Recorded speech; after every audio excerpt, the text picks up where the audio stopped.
Setelah diterpa angin kencang, sebuah pohon tumbang di Jalan Raya Pemalang Bantar Bolang, Kabupaten Pemalang, Jawa Tengah.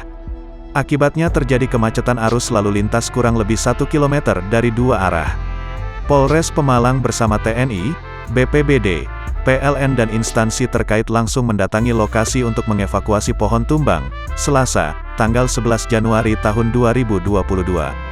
Bahkan kejadian ini diposting di akun Instagram @pemalang.update. Di postingan tersebut diberikan caption, sebanyak 14 tiang listrik ambruk akibat tertimpa pohon tumbang serta 3 mobil rusak dan 1 SPM luka ringan. Lokasi kejadian di Jalan Raya Selarang Paduraksa, Pemalang. Insiden tersebut membuat arus lalu lintas lumpuh total hingga pemadaman listrik. Sejumlah pengendara yang hendak melintas terpaksa harus putar balik arah, bahkan sebagian memilih jalur terabas masuk hutan jati. Postingan tersebut diposting 6 jam yang lalu dan sudah dilihat sebanyak 10.569 orang.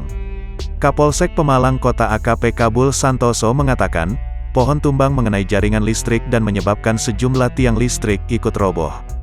Alhamdulillah tidak ada korban jiwa, pohon tumbang dan tiang listrik yang roboh saat ini telah dievakuasi, serta arus lalu lintas dari kedua arah sudah normal kembali, kata Kapolsek Pemalang Kota AKP Kabul Santoso.